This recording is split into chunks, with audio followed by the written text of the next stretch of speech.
Oh, ini YouTube. Oke, kita mulai. Assalamualaikum warahmatullahi wabarakatuh. Halo Sobat Pemira semuanya. Selamat datang di kegiatan kita hari ini Bebas Baper ya. Dan kita kali ini udah kedatangan narasumber kita yang istimewa, yaitu Kak Zaza. Halo. Halo Kak Zaza. Halo. Ya, sedikit mengulas kita tentang sosok yang menarik ini dari Kak Zaza ini ya. Ya, jadi Kak Zaza ini nama aslinya Nur Aziza, tapi kita panggil sekarang Zaza biar lebih akrab ya Kak. Oke, siap. Ya. Jadi Kak Zaza ini lahir di Bali ya. Lahir di Bali September 1098. Nah, sekarang sedang melaksanakan studi di Jakarta, di salah satu universitas Jakarta, yaitu Sekolah Tinggi Perikanan di Jakarta dengan Fisheries Processing Technology. Ya, gimana Kak kuliahnya? Lancar, aman ya? Halo? Ya, Kak Zaza. Agak terputus sedikit. Nah, oke, kita lanjut aja. Jadi, sosok Kak Zaza ini memang menuai banyak sekali prestasi. Seperti misalkan sekarang yang paling sedang dipegang sama Kak Zaza itu sekarang menjadi duta Sekolah Tinggi Perikanan gitu. Menjadi dutanya. Kemudian juga Kak Zaza ini sebagai duta genre dari Jakarta, DKI Jakarta dan Jakarta Selatan gitu. Sebagai duta. Mohon maaf ini Kak Zaza agak terputus tadi ya? Iya. Tapi sudah kembali? Iya, tadi agak terputus, cuman sekarang udah connect lagi kok. Siap, nggak apa, kita lanjutkan. Jadi ini sangat berkaitan dengan tema kita yang hari ini, live bebas baper ini. Jadi bebas baper ini bebas, bincang, asik, bareng Permira gitu ya. Jadi kita harus menghilangkan norma-norma negatif dulu. Jadi baper di sini bukan galau, bukan apa ya. Jadi yang patah hati, yang lagi perasaan diam-diam matikan, yang kemana-mana jalan cuma aja itu nanti. Sekarang kita fokus ke genre. Oke, Kak Zaza ya, genre ya. Genrenya bukan genre tentang bukan genre reggae, bukan apa. Nah, bukan musik. Ini pokoknya ini nanti dijelasin semua sama Kak Zaza. Apa itu pokoknya seluk-beluknya genre, apa itu semuanya. Silahkan dari sekarang Kak Zaza bisa menjelaskannya. Terima kasih. Oke. Assalamualaikum warahmatullahi wabarakatuh. Mungkin saya ucapin selamat siang untuk yang ada di Rusia sana dan selamat malam untuk yang ada di Indonesia. Oke. Sebenarnya udah tahu kan tadi nama saya itu Zaza. Terus bagi yang belum tahu nih, genre, jangan salah pengucapan ya. Masih banyak banget orang yang nyebutinnya tuh genre, padahal it's genre, bukan genre. Karena kan generasi berencana, bukan generasi berencana. Nah, sebelum kita mulai ke genrenya sendiri, aku mau kenalin nih, salam genre. Jadi di genre itu ada salam, buat jargonnya. Jadi gini, Kak Novel mungkin bisa ikutin ya. Jadi kalau misalnya aku bilang, salam genre, salam remaja genre, sehat, cerdas, ceria. Genre Indonesia, saatnya yang muda, yang berencana. Kayak gitu. Siap. Coba nanti saya ngomong apa Kak? Genre, sehat, kuat, gimana? Gini, saya ulangin lagi ya. Ya, Salam genre, salam genre. Remaja Oh, genre, saya jawab salam gitu ya? Sehat, salam gitu. Ya, remaja genre, sehat, cerdas, ceria. Genre Indonesia, saatnya yang muda, yang berencana. Gitu. Oke. Bentar aja ya, Kak. Oke. Siap, oke. Salam genre. Salam. Salam. Salamnya gini. Sehat, cerdas. Oh, Salamnya gini. Tiga ya. Oke. Ya. Sehat, cerdas, Terus, ceria. Oke. Ya, terus remaja genre sehat. Remaja genre, sehat, cerdas, ceria. Sehat, cerdas, ceria. Terus baru genre Indonesia, saatnya yang muda, yang berencana. Kayak gitu. Iya, gitu ya. Agak terputus lagi. Siap. Agak terputus, kita sambung lagi. Gimana, mau lagi salamnya? Atau gimana? Tadi agak kepanjangan sih. Oke. Atau mau langsung masuk gimana? Terserah Kak Oke, Zaza. langsung masuk. Nah, itu dia salam genre kurang lebihnya ya. Oke, jadi Oke. generasi berencana. Sebelum kita masuk ke generasi berencana, kita harus tahu dulu lembaga apa sih yang menginisiasi program generasi berencana ini. Oke, next. Nah, kita harus tahu dulu nih soal lembaganya, BKKBN. Kak Novel pernah dengar nggak sebelumnya BKKBN? Wah, itu Atau sih sering, teman-teman cuma masih nggak tahu belum paham kepanjangannya. betul ya? Oke, Masih ya, belum. BKKBN itu kepanjangan dari Badan Kependudukan dan Keluarga Berencana Nasional. Nah, lembaga BKKBN ini adalah lembaga non-government atau lembaga non-kementerian. Tapi BKKBN itu bertanggung jawab langsung oleh Kementerian Kesehatan, di bawah naungan Kementerian Kesehatan. Untuk tugas BKKBN-nya sendiri, yakni untuk melaksanakan tugas pemerintahan di bidang pengendalian penduduk dan penyelenggaraan keluarga berencana. Jadi kalau misalnya teman-teman masih belum ngeh BKKBN itu apa sih? Dulu sering dengar nggak sih istilah dua anak lebih baik? Nah, sekarang itu jargonnya diganti Nah, jadi dua anak cukup. Nah, BKKBN itu yang menginisiasi jargon tersebut. Karena apa?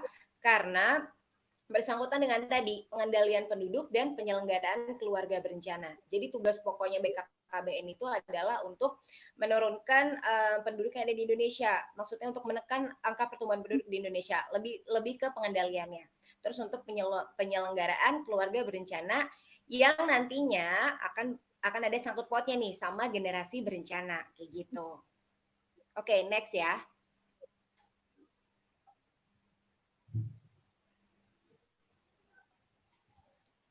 By the way, aku kecepatan gak sih? oh enggak apa Kak, enggak. Oke, Tapi lanjut aja, next. nggak apa.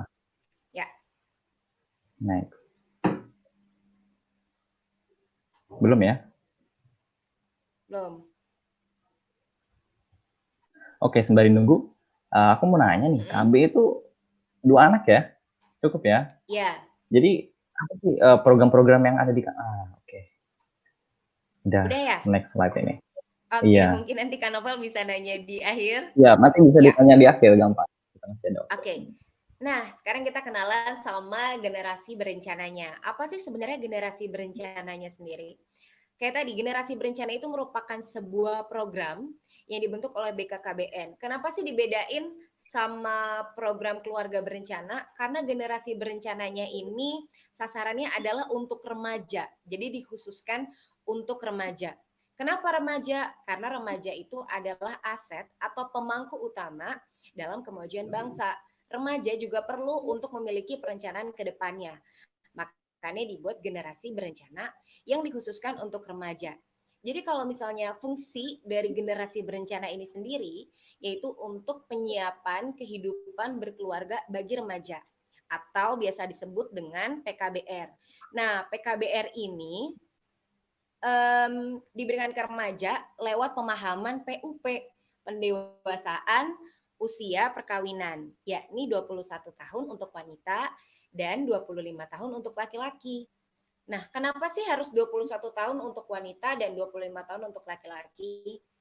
Kalau untuk wanitanya sendiri, kalau dari segi medisnya sendiri, wanita di umur 20 tahun itu belum siap untuk hamil. Dari secara alat reproduksinya belum siap untuk hamil. Kenapa? Karena bisa berimbas untuk ibu maupun untuk janinnya. Kalau untuk janinnya sendiri itu bisa mengalami prematur bahkan kematian pada janin nantinya. Dan kalau misalnya untuk ibunya sendiri bisa juga terkena penyakit-penyakit seperti preeklamsia contohnya. Nah, preeklamsia ini bisa memicu si ibu untuk gagal jantung, paru-paru basah dan lain-lainnya kayak gitu. Nah, untuk laki-lakinya kenapa sih 25 tahun? Karena laki-laki itu harus siap secara mental dan juga materi. Bayangin kalau misalnya mungkin mereka sama-sama seumuran dan egonya masih sama-sama tinggi. Walaupun nggak menutup kemungkinan kalau misalnya walaupun mereka seumuran bisa aja nahan ego. Cuman kita lebih kepada preventif. Maka dari itu wanitanya 21 tahun dan laki-lakinya itu 25 tahun. Walaupun ini berbeda dengan undang-undang yang ada di Indonesia. Tadinya undang-undang di Indonesia itu Undang-Undang Nomor 1 Tahun 1974 yang sekarang sudah diganti ke Undang-Undang Nomor 16 Tahun 2019. Jadi isi di Undang-Undang Nomor 16 Tahun 2019 itu adalah pria dan wanita sama-sama berumur 19 tahun untuk usia minimal mereka menikah. Tapi kembali lagi karena kita mempertimbangkan dari segi kesehatan, dari segi mental dan materi juga secara perencanaan ke depannya, makanya di generasi berencana kita mengedepankan usia perkawinan usia dalam melakukan pernikahan itu adalah wanita 21 tahun dan laki-laki 25 tahun kayak gitu. Nah, goals-nya atau tujuan akhir dari adanya generasi berencana ini adalah agar kedepannya remaja itu merencanakan dalam pendidikan, dalam karirnya, hingga saat pernikahan nanti. Mungkin kedengeran sepele sih kayak, ih kan punya keluarga atau nikah tuh masih nanti, ngapain dipikirin sekarang kayak gitu. Atau mungkin bagi kita yang kuliah kayak mikirnya, ya lah masih nanti kali gitu. Masih nanti kali kerja, ikutin aja dulu arusnya. Nah, itu tuh nggak bisa. Kenapa? Karena kita tuh butuh perencanaan. Oke, lulus S1 bakal kemana nih? Lanjut S2 atau lanjut kerja dulu habis itu sambil ngambil S2? Apa gimana? Terus mungkin ngelihat dari segi materi yang kita punya atau persiapan yang kita punya. Terus nanti setelah kita berkarir, kita mau ngikut arus aja atau kita nih berkarirnya sudah kita rencanakan nih, oke, berarti kan kita kalau dalam berkarir harusnya punya goals dong, kayak oh target nanti mungkin dalam 2 tahun atau 3 tahun atau mungkin cuma setahun udah bisa nyampe step ini nih sampai akhirnya nanti naik tingkat gitu.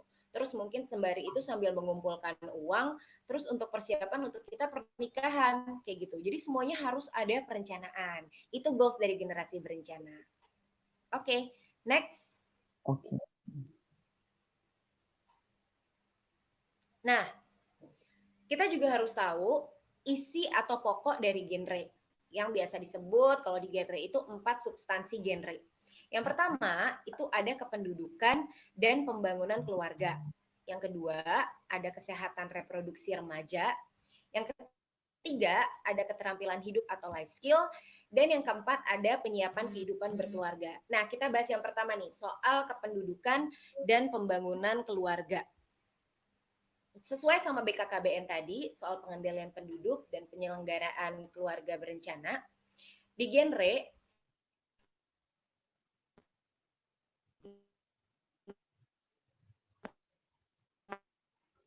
Halo? Sedikit terputus ya, Kak. Coba.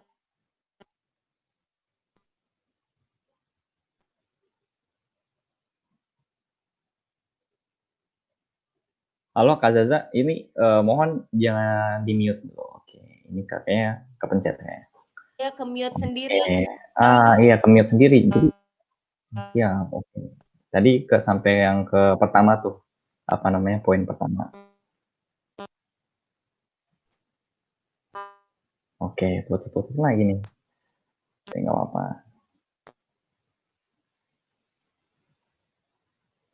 Ke-mute lagi. Sedikit teknis gangguan. Ya, maaf banget sebelumnya. Oke. Udah? Kembali lagi. Udah jelas. Oke. Oke. Nah, Lanjutkan. kependudukan dan pembangunan keluarga ini relate banget sama tujuan dari BKKBN tadi. Sekarang gini, kalau misalnya dari generasi berencana, kita menjadi generasi yang berencana nih.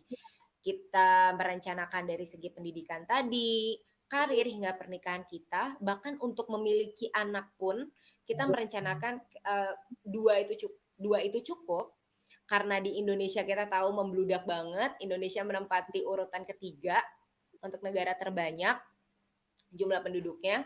Nah,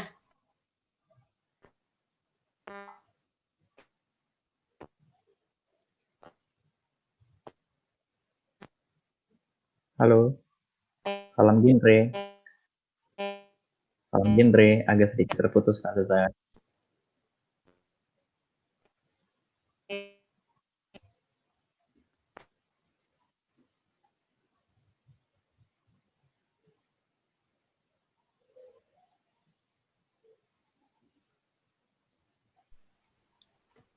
sudah connect? Oke, udah normal lagi? Oke. Ya, Oke, udah normal lanjutkan. lagi. Salam genre. Siap. Ya, salam.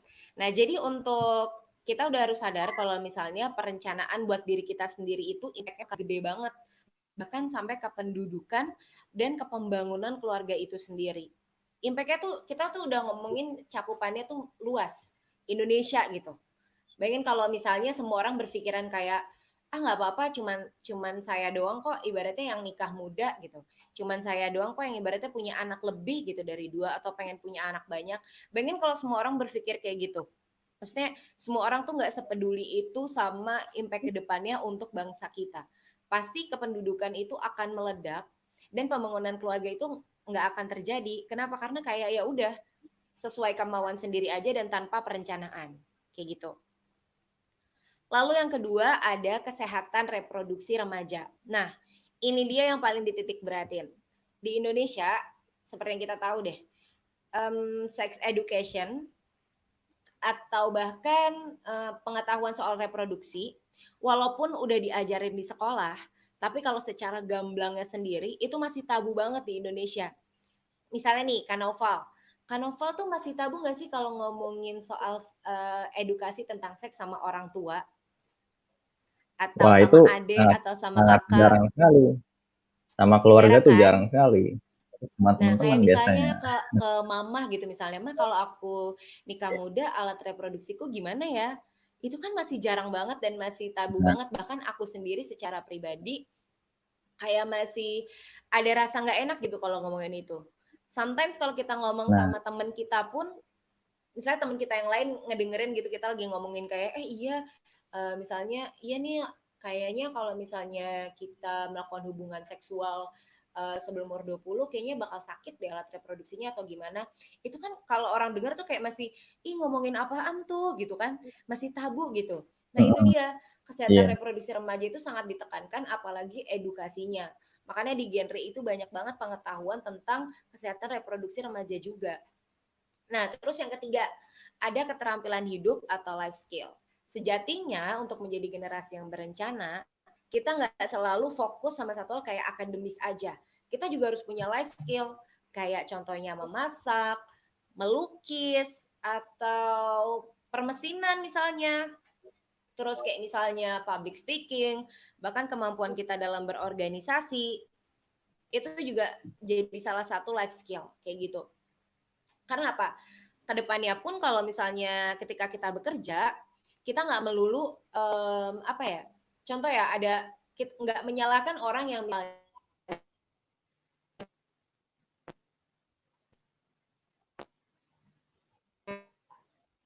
Halo, salam genre. Agak sedikit terputus.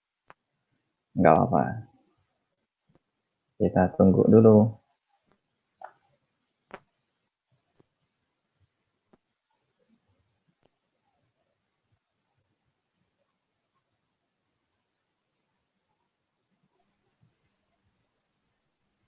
udah nyambung lagi kan Nova?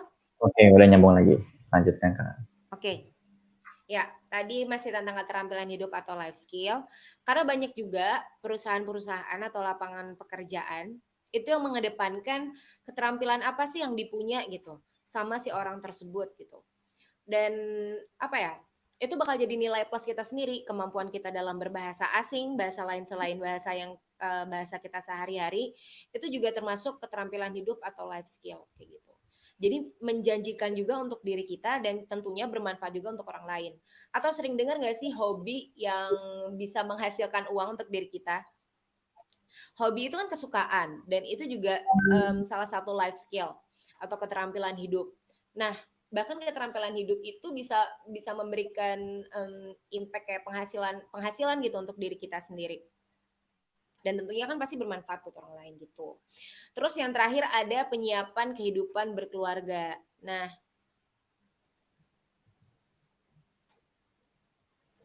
halo? Oke, nyambung, Udah? Kak. Sudah. Nyambung. Mhm. Oke.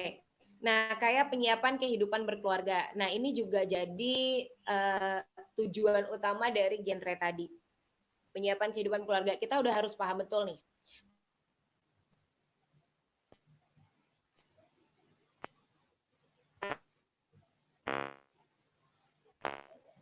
Halo, salam genre. Agak sedikit terputus. Kita tunggu dulu.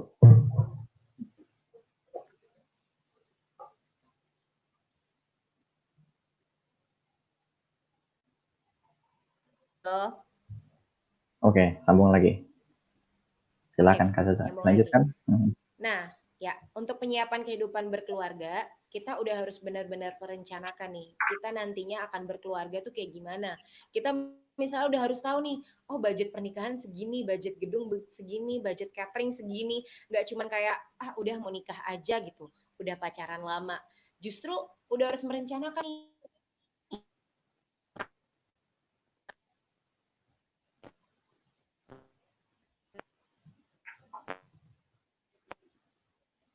Halo, terputus lagi.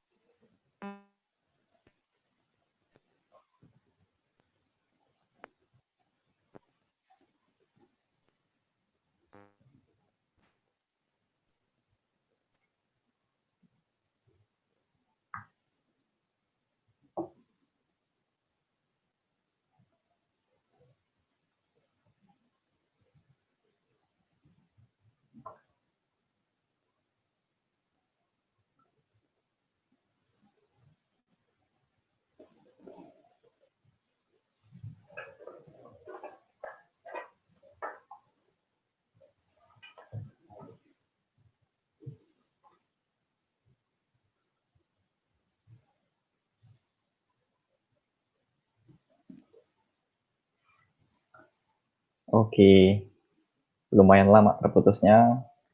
Semoga penonton masih tetap bertahan. Nggak apa, kita tunggu ini ilmu. Ah, maaf Tadi. banget, maaf banget. Oke, sudah masuk lagi Kak. Koneksi aku jelek banget. Nggak Udah? apa-apa. Oke, bisa dilanjutkan lagi.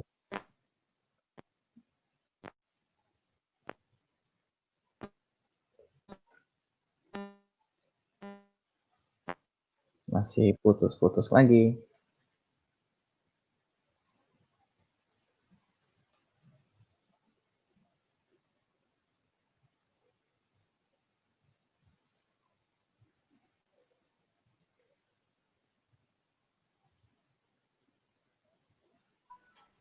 Udah. Oke, masuk lagi Kak. Oke, maaf Sudah. banget ya sebelumnya. Iya, nggak apa-apa Kak. Nah, jadi untuk penyiapan kehidupan berkeluarga tadi, karena ketika kita menikah, kita nggak hanya menyatukan dua insan, tapi dua keluarga.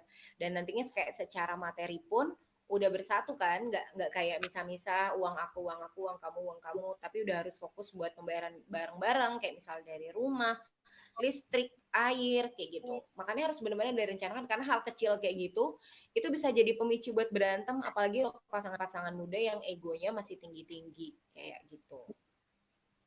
Oke, next.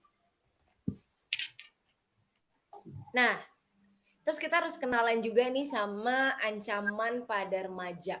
Masalah-masalah utama yang ada pada remaja atau biasa disebut dengan triad KRR. 3 serangkai kesehatan reproduksi remaja atau 3 resiko yang tengah dihadapi remaja. Ya, ini ada seks bebas, HIV AIDS, dan juga nafza. Kita ngomongin soal seks bebas. Nah, seks bebas ini udah marak banget, apalagi di pergaulan kita sekarang. Banyak banget orang yang sudah memaklumi seks bebas, kayak ya udah kali, udah biasa aja di pergaulan sekarang gitu. Nggak, ada yang masih concern, tapi mungkin ada juga yang kayak ya udahlah urusan dia gitu, nggak mau ikut campur. Justru kita harus concern banget sama seks bebas ini karena dampaknya itu besar banget. Kayak kehamilan tidak diinginkan hingga ke pernikahan dini tadi. Terus apalagi kalau misalnya seks bebas ini dilakukan oleh anak remaja di usia 20 tahun, dan bayangin aja itu berdampak pada si ibu dan si janin tadi, yang bisa terjadi kematian pada janin, kematian pada ibunya juga, atau si bayi lahir prematur, si ibu juga bisa jadinya depresi karena dia hamil di usia muda. Dan seks bebas ini dampaknya seringnya merugikan dari pihak perempuannya. Kenapa? Perempuannya yang mengandung. Setelah melahirkan pun perempuannya yang tentunya turut andil lebih besar daripada si ayah kan. Um, dan dia masih di usia muda gitu, dia masih punya cita-cita, terus masih ingin berpendidikan tentunya, terus harus berkarir juga karena mau gimana pun walaupun itu pilihan masing-masing, tapi pasti si ibu ini memiliki keinginan untuk berkarir kayak gitu. Pengalaman lah minimal. Terus masih pengen explore diri, mungkin untuk si wanitanya masih ingin ikut-ikut kalau misalnya aktif mungkin pengen ikut organisasi apa, ikut komunitas apa, atau masih pengen berpergian keliling dunia mungkin. Cuman kan dalam melakukan sesuatu, si pihak wanitanya ini harus izin dulu ke pihak suami, apalagi kalau dari segi agama kan kayak gitu. Tapi harus terpatahkan karena sudah memiliki anak dan sudah memiliki tanggung jawab pada suami. Si laki-lakinya pun kayak gitu. Kalau laki-laki mungkin harus mengumpulkan materi dulu, terus secara mental mungkin belum siap karena menghamili anak orang, terus akhirnya menerima kenyataan kalau dia ini akhirnya jadi seorang ayah, itu kan hal yang sulit gitu. Ini kan jatuhnya kayak accident kalau misalnya seks bebas ini akhirnya jadi kehamilan yang tidak diinginkan atau jadi pernikahan dini kayak gitu. Terus HIV AIDS. Bagi yang belum tahu HIV AIDS atau mungkin dengar, oh HIV AIDS itu sakit yang parah ya. Nah, ini bedanya. HIV itu adalah virusnya. Dan AIDS adalah tahap akhir dari HIV tadi. HIV itu Human Immunodeficiency Virus. Dan kalau AIDS itu Acquired Immunodeficiency Virus. Jadi HIV ini adalah virus yang menyerang kekebalan tubuh manusia. Nah, jadi kalau misalnya ada yang sering mikir, oh HIV tuh yang penyebab ini loh, penyebab orang sakit sampai nggak bisa bangun, terus sampai maaf alat reproduksinya tuh kenapa-napa, atau dia jadi mungkin sakit-sakitan. Nah, sebenarnya karena dia menyerang kekebalan tubuh dari manusia, penyakit jadi mudah masuk. Tapi HIV AIDS ini belum ada obat untuk menyembuhkannya. Tapi ada obat yang untuk menekan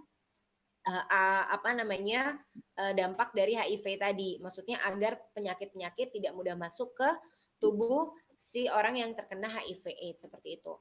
Banyak juga mungkin orang yang menyebutkan ODHA atau orang dengan HIV AIDS, padahal HIV AIDS itu tidak menyebar lewat udara, tidak menyebar lewat air liur, tapi menyebar lewat darah, ASI,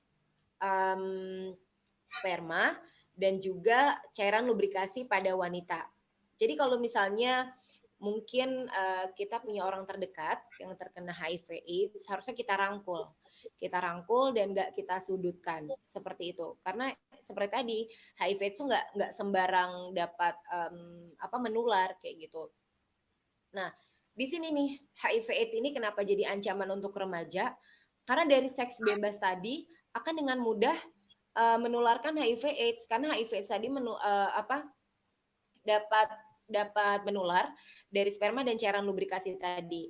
Makanya ketika sebenarnya bisa-bisa aja mungkin untuk pasangan yang sudah menikah lalu salah satu pasangannya itu terkena HIV/AIDS untuk melakukan hubungan seksual, tapi dengan menggunakan kondom seperti itu. Jadi cairan sperma atau cairan lubrikasinya itu tidak langsung tidak langsung singgungan gitu, nggak langsung ada interaksi gitu. Nah, terus yang terakhir adalah nafza, narkotika, alkohol, psikotropika, dan zat adiktif lainnya. Ini juga jadi salah satu kayak tolak ukur pergaulan seseorang gitu ya mungkin kalau untuk zaman sekarang sama kayak seks bebas tadi gitu. Kayaknya nggak afdol kalau pacaran tuh nggak ada seks bebas gitu. Atau nggak afdol kayaknya nggak minum gitu kalau misalnya dalam pergaulan gitu. Nah, nafza ini juga dampaknya besar banget karena dengan kita mengonsumsi narkotika atau alkohol kita itu jadi nggak bisa berpikir jernih, nggak bisa berpikir waras dan sering banget berdampak negatif untuk kita dan orang lain. Jadi dengan kita mengonsumsi nafza tadi tentunya kita bakal memberikan dampak negatif untuk diri kita dan orang lain, membahayakan diri kita dan orang lain kayak gitu. Nah, itu dia 3 resiko yang tengah dihadapi remaja. Next. Nah, sekarang kita kenalan juga sama sebelum kita benar-benar mungkin banyak dari teman-teman semua yang kayak kayaknya tertarik nih sama generasi berencana dan pengen join juga di generasi berencana, tapi gimana ya caranya ya? Nah, di genre itu ada PIKR dan BKR. PIKR itu adalah Pusat Informasi dan Konseling Remaja, dan BKR itu Bina Keluarga Remaja. Nah, PIKR dan BKR ini fungsi utamanya adalah untuk memberikan pelayanan informasi dan konseling tentang PUP, pendewasaan usia perkawinan, 8 fungsi keluarga, triad KRR, keterampilan hidup atau life skill, keterampilan advokasi, dan KIE, komunikasi, informasi, dan edukasi. Nah, bagi yang belum tahu, bahkan keluarga sendiri itu punya fungsi. Ada fungsi agama, fungsi sosial dan budaya, fungsi cinta dan kasih sayang, fungsi reproduksi, fungsi sosialisasi dan pendidikan, fungsi ekonomi, dan banyak lagi. Nah, itu dia. Bahkan di genre aja, di genre aja diajarin soal 8 fungsi keluarga gitu. Kalau misalnya keluarga itu berjalan nggak berjalan aja, ada fungsi-fungsinya baik dari antar suami istri, dari orang tua ke anak, dari anak ke anak, dari keluarga itu sendiri ke lingkungannya. Nah, itu diajarkan juga di PIKR dan BKR, yakni lewat pengetahuan 8 fungsi keluarga tadi. Nah, apa sih bedanya PIKR sama BKR? Kalau PIKR ini itu oleh, dari, dan untuk remaja. Jadi dikhususkan untuk remaja. PIKR ini juga ada 2 jalur masyarakat dan jalur pendidikan. Jadi kalau di Indonesia sendiri udah banyak banget PIKR tersebar di sekolah-sekolah dan universitas, dan ada juga dari jalur masyarakatnya. Jadi mungkin ada komunitas PIKR ini ada di sekitaran masyarakat. Nah, ada juga di universitas-universitas. Nah, kalau di sekolah aku sendiri itu nama PIKR-nya PIK Taruna KKP Sekolah Tinggi Perikanan. KKP itu Kementerian Kelautan dan Perikanan, kayak gitu. Nah, kalau BKR sendiri itu adalah kumpulan orang tua yang memiliki remaja atau concern soal masalah remaja atau khawatir tentang masalah remaja dan generasi berencana, kayak gitu. Ini masih connect nggak ya? Halo Kak. Ya, jadi ini sangat menarik ini PIKR dan BKR. Kalau teman-teman mau konsultasi, lagi bingung, lagi galau gitu, ya bisa datang aja gitu. Sembari menunggu Kak Zaza ini yang lagi terputus sedikit, mungkin teman-teman tertarik dengan mengunjungi ini PIKR dan BKR.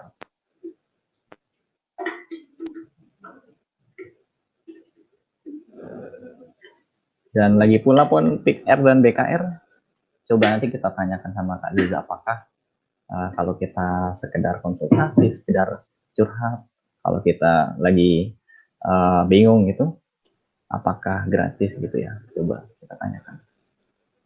Ya, Kak Zaza sudah sambung? Udah nyambung lagi? Oke, udah sambung lagi. Silakan. Jadi, ya, oke. Jadi kalau misalnya di PIKR ini, itu ada namanya PS dan KS, pendidik sebaya dan konselor sebaya, yang tentunya bersertifikat. Kalau pendidik sebaya ini fungsinya untuk memberikan informasi-informasi terkait dengan generasi berencana dan pokok-pokoknya. Nah, kalau konselor sebaya ini fungsinya untuk menjadi konselor, mengkonseling. Nah, kenapa sih ada konselor sebaya gitu? Karena gini, mungkin orang mikir kayak kenapa sih ada konselor sebaya padahal ada psikolog gitu. Nah, kalau misalnya psikolog mungkin udah ke yang lebih berat kan ya masalahnya, dan lebih ke mental atau seperti apa. Cuman kalau misalnya ke konselor tuh, dan kenapa konselornya ada remaja-remaja juga, karena gini deh, misalnya Kak Novel tuh lebih nyaman cerita ke orang tua atau ke teman sendiri nggak sih? Atau ke teman sendiri? Pasti ke teman Iyalah, sendiri kan, pastinya lebih kita nyaman ke, lebih nyaman. ya, lebih nyaman ke yang seumuran karena mereka tuh paham gitu apa sih yang lagi terjadi di remaja zaman sekarang, kayak gitu akan lebih nyambung gitu ngobrolnya. Jadi dalam menjadi pendidik sebaya dan konselor sebaya ini ada pelatihannya juga. Makanya pendidik sebaya dan konselor sebaya ini bersertifikat dan tentunya sesuai dengan kebutuhan remaja-remaja untuk tahu tentang generasi berencana dan untuk butuh teman curhat soal kehidupan mereka, terutama tentang kesehatan reproduksi mereka, tentang misalnya dalam pacaran mereka tuh mereka ada masalah apa gitu, apalagi sampai masalah-masalah fatal seperti seks bebas atau mungkin dari mereka pribadi menggunakan nafza kayak gitu. Nah, solusi next. buat teman-teman ya. Ya. Oh ya, mungkin buat kedepannya bisa nih di Universitas Rusia dibangun Big Air juga, biar mungkin remaja di sana lebih melek tentang generasi berencana kayak gitu. Iya, boleh. Oke, aku juga pengen ngasih tahu sedikit nih soal apa sih yang lagi terjadi di Indonesia gitu. Contoh kayak tingkat pernikahan dini di Indonesia, presentasinya itu dari 14,18% di tahun 2017 menjadi 15,66% di tahun 2018. Yang berarti ini meningkat padahal seharusnya turun. Nah, pernikahan dini ini sendiri seringnya tuh terjadi kalau di Indonesia mungkin karena kebudayaan gitu. Kalau umur udah mendekati 25, bahkan baru 23 udah sering ditanya kan kayak apalagi kalau baru lulus kuliah, kapan nih nikah gitu. Apalagi buat ceweknya kan kayak umur lu tuh udah segini kapan nikah gitu. Ayo dong buruan nikah nanti keburu tua. Padahal kalau sebenarnya kalau di luar itu fine-fine aja kan mau nikah umur 30, umur 32, 28 gitu. Cuman ya kembali lagi, di umur 25 kita memang sudah harus mempersiapkan karena kita mau punya anak umur berapa gitu. Kasarnya nanti anak kita umur sekian, kita udah umur sekian, nantinya nggak maksimal dalam mendidik anak kita, kayak gitu. Nah, terus ada kehamilan tidak diinginkan. Kehamilan tidak diinginkan itu mencapai 16,4% pada rentang usia 15 sampai 19 tahun dan 8% pada rentang usia 20 sampai 24 tahun menurut Survei Demografi dan Kesehatan Indonesia di tahun 2017. Rentang usia 15 sampai 19 tahun aja tingginya tuh udah sampai 16,4%. Yang berarti mayoritas itu adalah anak-anak SMA atau yang menjelang kuliah atau yang pas kuliah kayak gitu. Kan berarti mereka ini masih muda banget, masih belum siap, bahkan mereka ini masih bersekolah. Bayangin mereka harus selesai atau mereka harus skip dulu sekolah atau kuliahnya karena mereka hamil dan karena mereka harus memiliki anak. Dampaknya kan ke mereka, ke keluarga mereka juga, bahkan mungkin jadi momok juga buat keluarga, kayak gitu. Terus ada juga penggunaan nafza. Angka penyalahgunaan narkoba di kalangan pelajar di tahun 2008.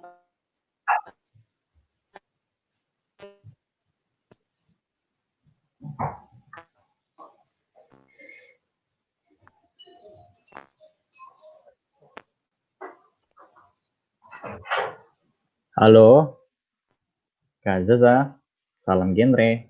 Agak sedikit terputus lagi, Bung, tapi nggak apa. Kita tadi sampai ke penggunaan nafsa ya. Jadi memang ini sangat mengejutkan karena umurnya itu dari 15 sampai 35. Ini umur-umur masih sangat muda sekali. Ini umur 15 ini umur masih SMP nih. Ya, benar SMA banget ya. kan Noval. Dan umur 15 sampai 35 tahun itu kan umur-umur di mana kita tuh masih explore diri gitu.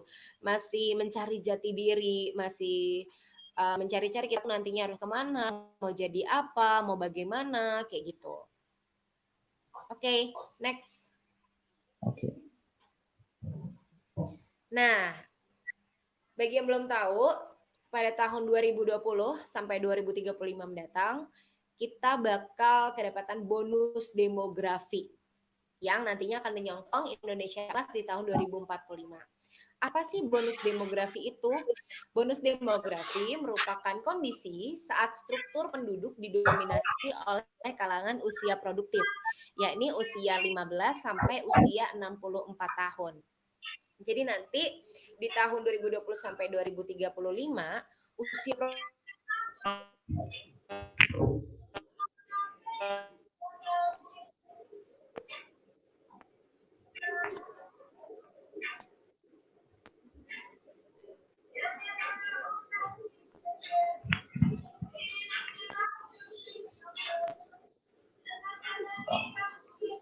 agak terputus.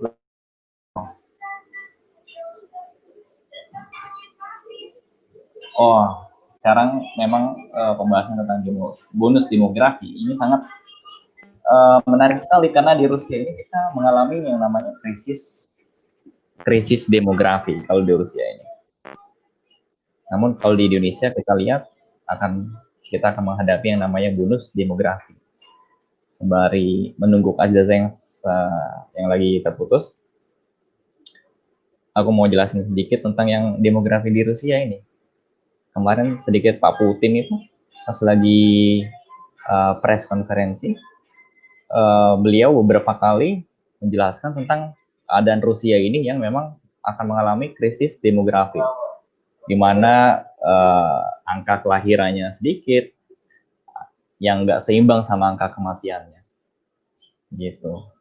Dan kita bisa ngambil, nanti kita tanyakan ke Kak Zaza, apa sih keuntungan bagi kita itu kalau misalkan nanti kita sukses dalam menyambut bonus demografi ini, karena bonus demografi ini nggak bisa kita bilang kita nanti sukses atau tidak gitu. Maksudnya gimana? Kita bisa menentukan ini sukses atau tidak. Kalau kita nggak bisa memanfaatkannya, tidak sukses nantinya. Ya, Kak Zaza ya. Dan bagaimana nanti kiat-kiatnya kalau agar gimana kita bisa memanfaatkan peluang ini gitu.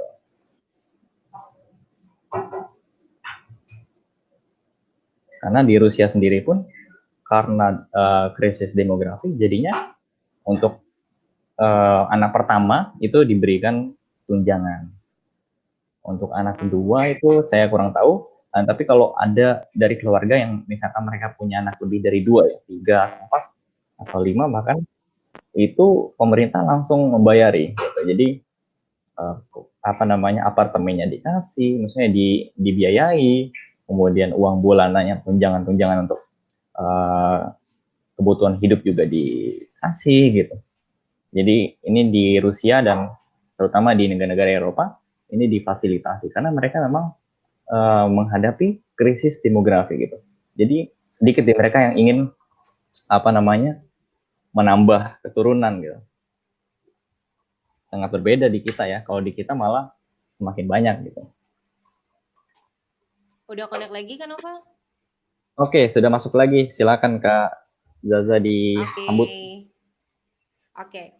Nah, kita udah harus tahu nih apakah bonus demografi nantinya akan menjadi bonus atau malah menjadi bencana.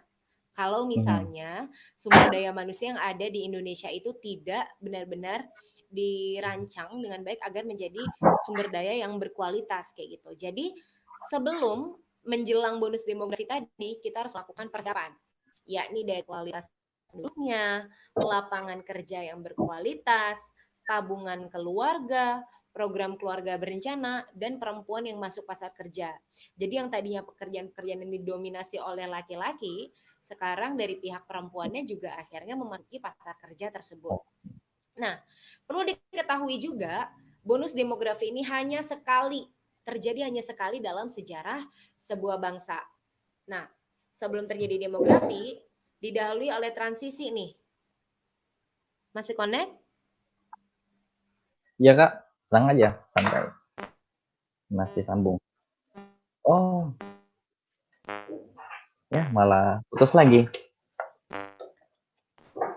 Sudah nyambung, putus lagi. Nyambung, putus.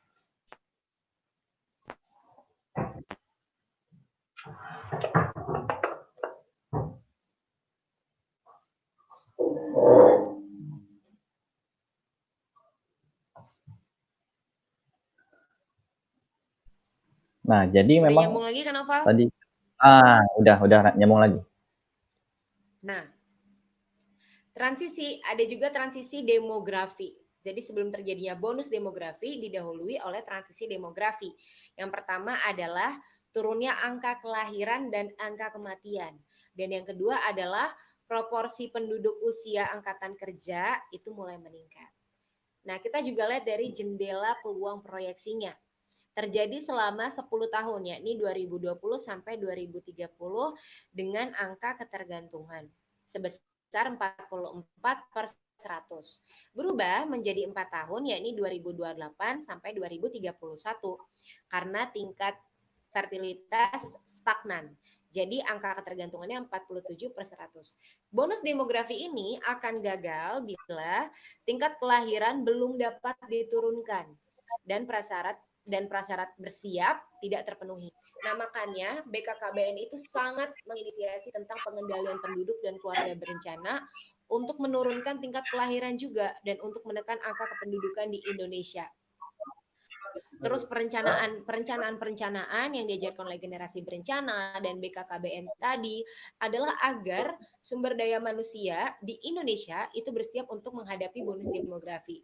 Sehingga kita bisa menjadikan bonus demografi itu sebagai bonus dan bukan sebagai bencana, kayak gitu. Oke. Jadi harus tough ya, untuk laki, untuk perempuan harus lebih tough. Perempuannya juga masuk ke lapangan kerja gitu ya. Putus-putus kah? Masih nyambung? Enggak Kak, lanjut. Masih nyambung Kak? Oke. Nah, bonus demografi itu relate banget sama Indonesia Emas di tahun 2045. Kenapa? Karena pada saat tahun 2045, Indonesia itu mencapai umur 100 tahun. Yang berarti 100 tahun emas. Jadi apa aja sih yang udah dilakukan Indonesia selama 100 tahun itu, kayak gitu. Jadi ketika Indonesia ini mencapai usia emas, mengapa di tahun 2045? Karena pada rentang 2020 sampai 2045, 70% penduduk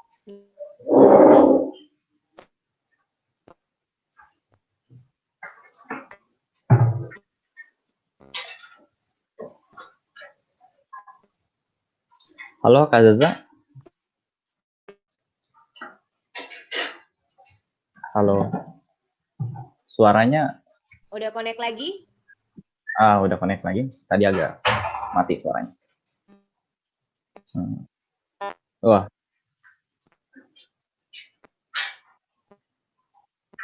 Halo. Wah, sepertinya suaranya putus, tapi videonya tetap jalan. Tapi suaranya putus.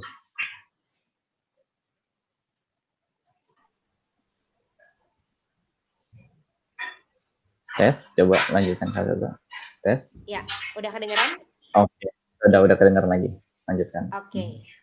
Nah, untuk pendapatan per kapitanya sendiri saat menuju generasi emas 2045, itu Indonesia diproyeksikan menjadi salah satu dari 7 kekuatan ekonomi terbesar di dunia.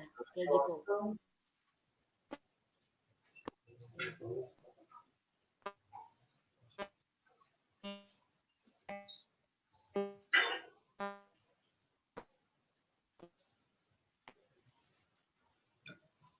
Halo Kak Zaza, suaranya terputus lagi.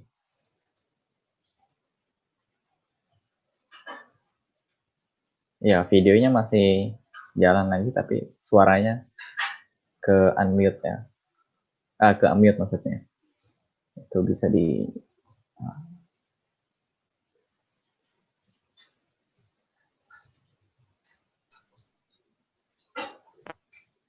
Coba tes, masuk. Oh, masih enggak, masih ada hambatan di suara kita ya. Sekarang juga videonya bahkan stuck juga. Oke.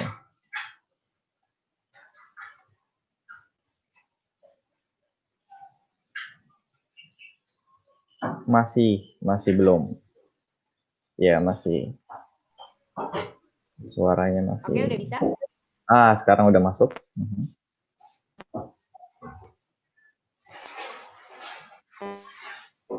Ya. Putus lagi suaranya.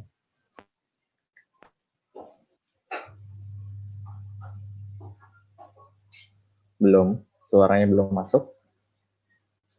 Oke, udah? Ya, ini masuk. Coba lagi, lanjutkan lagi. Masih putus nyambung juga suaranya.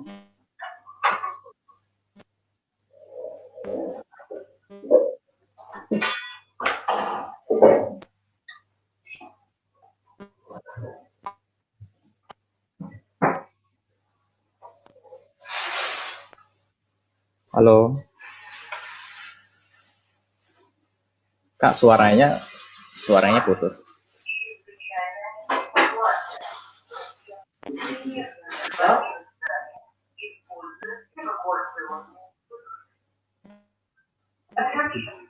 Suaranya Kak putus, Kak. Belum masuk.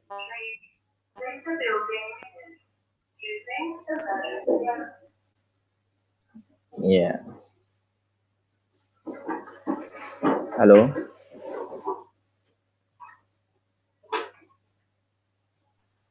Udah bisa. Belum masuk. Sekarang udah masuk sekarang.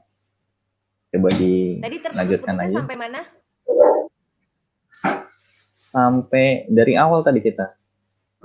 Oke, dari yang awal. Dari 2020 sampai 2045.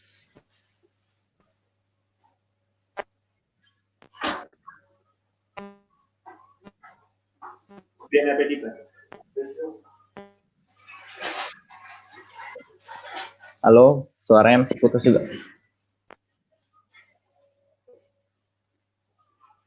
Suaranya belum nyambung.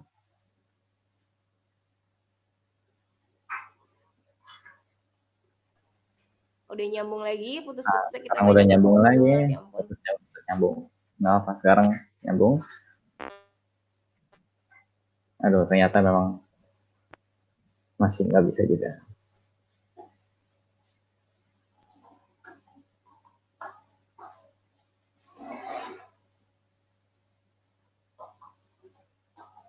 Kan ulang soal generasi emas.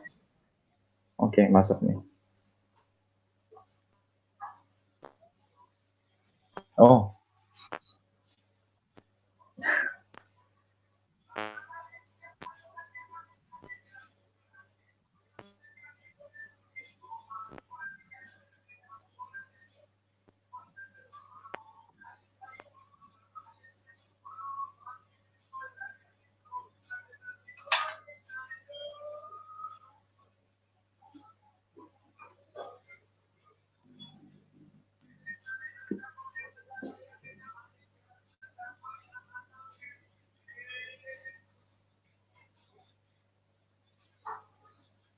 Halo, Kak Zaza, masih terputus juga. Padahal ini sudah di slide terakhir ya. Karena setelah ini kita akan masuk ke babak sesi tanya jawab. Ya, kita langsung di skip langsung ke babak tanya jawab. Nah, tapi narasumber kita masih belum bisa sambung suaranya.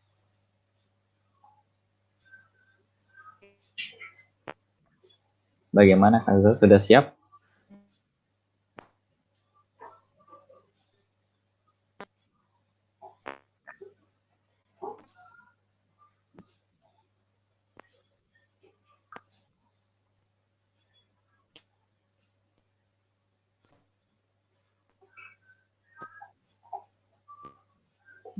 Coba ini ada satu komen yang mungkin bisa membantu Kak Zaza.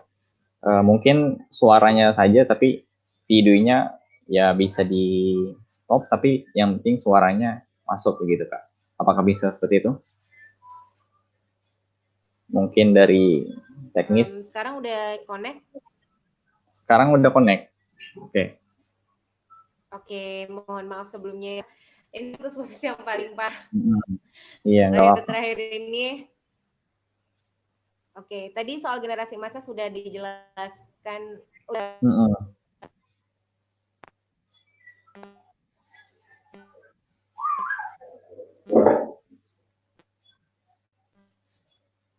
Suaranya masih hilang lagi. Kabur-kaburan suaranya ya. Jadi sembari nunggu, nanti para penonton, pemirsa semuanya bisa sembari nanya gitu ya. Kalau ada pertanyaan gitu, bisa langsung ditulis di komen, nanti kita bacakan.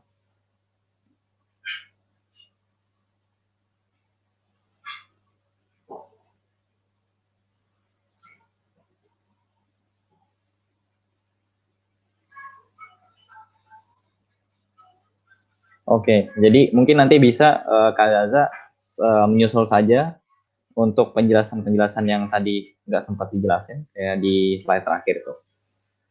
ditulis di komen kalau misalkan memang tidak memungkinkan suaranya seperti itu. Nanti jadi kita bisa membaca dari tulisan Kak Aza itu di komen. Seperti itu, Kak.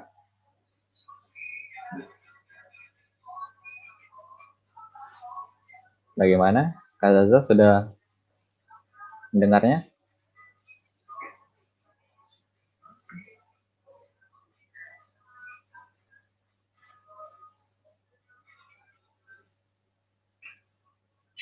Masih mute juga suaranya.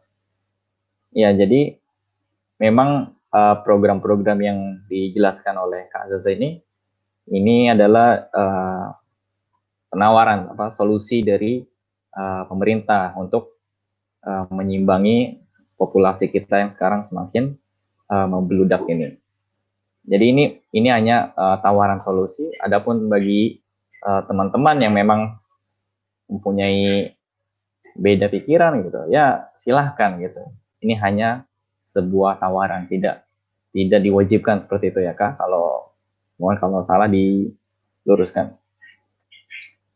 Kemudian kita baca ada pertanyaan di sini.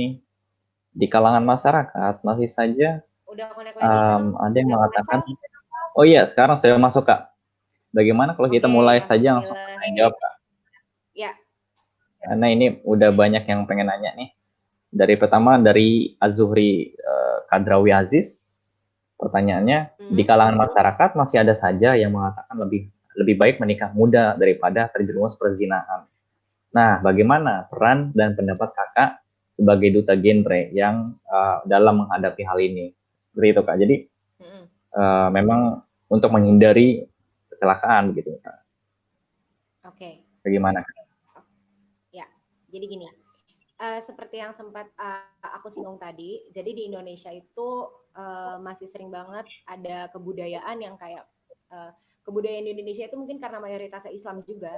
Jadi mungkin udahlah nikahin aja gitu, walaupun masih muda, mengatasnamakan misalnya agar tidak terjadi perzinahan gitu. Tapi kembali lagi ke orang tersebut.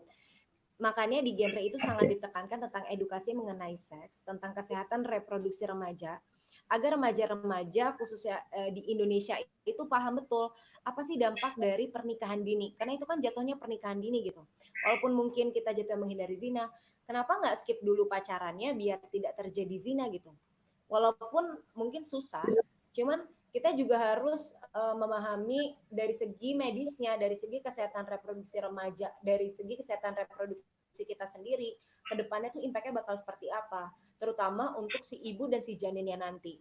Nggak mau kan pasti kalau misalnya kita nanti memiliki bayi dengan berat badan rendah, itu kan kasihan si bayinya ke depannya. Dia kan tidak minta seperti itu, tapi jatuhnya dari kesalahan orang tuanya. Kenapa tidak melakukan perencanaan yang matang untuk memiliki anak, untuk memiliki pernikahan, dan untuk memiliki bahtera rumah tangga. Kayak gitu sih lebih ke jawaban aku, lebih memberikan edukasi lagi ke masyarakat, memberikan pengertian kalau misalnya walaupun pernikahan dini di Indonesia itu maksudnya baik untuk menghindari perzinahan, tapi harus ada poin-poin tentang kesehatan reproduksi remaja yang mereka pertimbangkan, kayak gitu.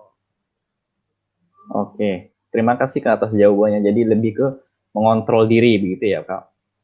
Oke, kita lanjut lagi pertanyaan. Lanjut lagi ya pertanyaannya. Saya ingin tanya, Kak, ini dari Tunauri ya.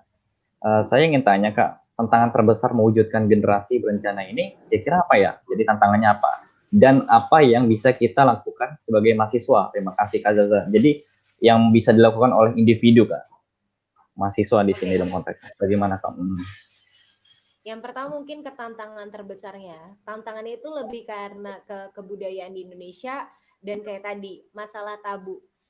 Walaupun di genre itu udah kita terapin nih komunikasi, informasi, dan edukasi tentang seks tadi, tapi masih banyak banget yang mungkin belum mendukung karena mikirnya kayak, aduh, tabu banget, ngapain dibahas gitu.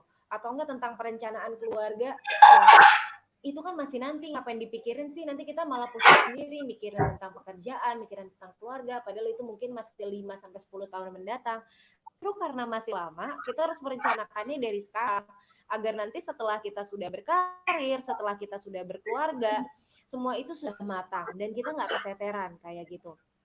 Dan peran kita sendiri sebagai mahasiswa adalah sekarang kan udah era digitalisasi ya, udah industri 4.0 nih, udah banyak banget edukasi-edukasi di internet.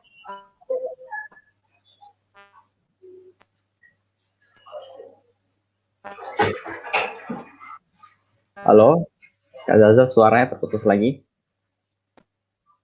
Coba masuk lagi. Masih terputus juga. Masih belum nyambung. Coba lagi, masih belum. Ya. Udah kedengeran? Oke, sekarang udah masuk. Nah, kita sebagai mahasiswa nih, bisa aja kita gabung nih sama PIKR, atau kita dalami materi yang ada di genre, terus kita sebarkan nih virus-virus genre ke teman-teman kita. Kita terapin juga ke diri kita sendiri. Mungkin kita membatasi diri kita dalam melakukan pacaran tuh sah-sah aja. Cuman hal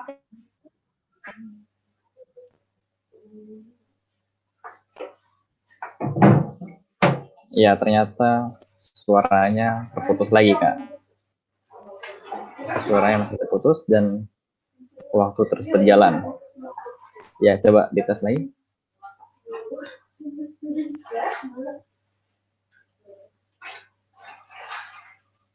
Ya, belum masuk suaranya. Udah jalan lagi? Oke, udah jalan lagi.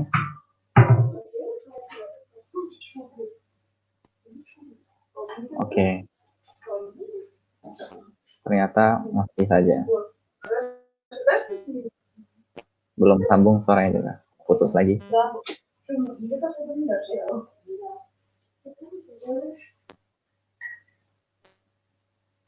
Oke. Gimana kalau kita langsung ini pertanyaan terakhir dari Setiaji ya, kita langsung masuk ke terakhir karena berhubung waktu yang sudah semakin larut. Bagaimana cara menyikapi mental untuk pernikahan dini akibat perjodohan orang tua? Ya, jadi kasusnya ini anak muda yang mungkin umurnya belum cukup tapi dijodohkan, begitu Kak. Bagaimana kalau suaranya sudah nyambung lagi? Oke, sekarang sudah nyambung. Nah, kalau misalnya kita udah terlanjur nih dijodohin sama orang tua dan akhirnya kita jadi melakukan pernikahan dini, mungkin lebih ke pribadi nih. Kita udah mulai harus sadar diri, oke, harus kurangi ego, apalagi kalau misalnya pasangannya ini seumuran gitu. Mungkin secara materi sudah berkecukupan, tapi secara mental pasti butuh kesabaran satu sama lain. Dan udah harus mulai mengedukasi diri tentang pernikahan, apalagi pernikahan di usia muda. Apa aja sih yang harus dilakukan, apa aja sih yang harus dihindari, lebih gitu. Oke, jadi itulah jawabannya. Terima kasih Kak. Jadi lebih ke mengontrol ego kita ya. Jadi ada mungkin ini adalah pertanyaan terakhir yang bisa kita jawab karena mungkin nanti yang pertanyaan terakhir lagi ini ada tapi mungkin bisa dijawab lewat komen nanti ya atau sekarang juga bisa ya kayaknya. Apa saja sih yang jadi kendala terbesar dalam mencapai Indonesia Emas serta bagaimana solusinya dari Muhammad Syam? Jadi kendala Kak dalam mencapai Indonesia Emas itu pada 2045. Kendala terbesar dalam mencapai Indonesia Emas itu sebenarnya adalah penyiapan dari segi sumber daya manusianya. Kenapa? Karena masih banyak juga masyarakat Indonesia yang mungkin belum sadar betul kalau misalnya perencanaan diri itu impact-nya bahkan sampai ke bonus demografi dan sampai ke Indonesia Emas kayak gitu. Makanya solusinya adalah memperbanyak lagi edukasi komunikasi, informasi dan edukasi mengenai generasi berencana tadi dan hubungan antara generasi berencana, bonus demografi bahkan ke Indonesia Emas tadi. Dan juga lebih menekankan lagi tentang kesadaran akan pentingnya kualitas diri untuk mencapai Indonesia Emas tadi, kayak gitu. Oke, itulah jawaban dari Kak Zaza. Terima kasih atas pertanyaan-pertanyaan teman-teman dan juga jawaban dari Kak Zaza. Ini kita sudah sampai di akhir acara. Sebelumnya mohon maaf atas kendala-kendala teknis yang terjadi pada hari ini. Dan mungkin Kak Zaza ada sedikit salam-salam gitu. Oke. Oh iya, sebelum kita akhiri, aku minta banget teman-teman yang nonton ini buat ngeakses bit.ly /ayo bahas genre. Jadi untuk misalnya kalian ingin melatih seberapa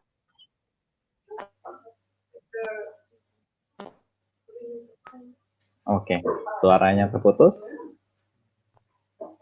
Mungkin nanti teman-teman yang ingin mengakses linknya bisa nanti Kak Zaza ditaruh di komentar ya. Oke, mungkin itu terakhir dari kita. Terima kasih atas partisipasinya hari ini. Saya Noval Hasan Lazhar. Mohon pamit undur diri. Terima kasih. Salam perhimpunan. Assalamualaikum warahmatullahi wabarakatuh. Dadah semuanya.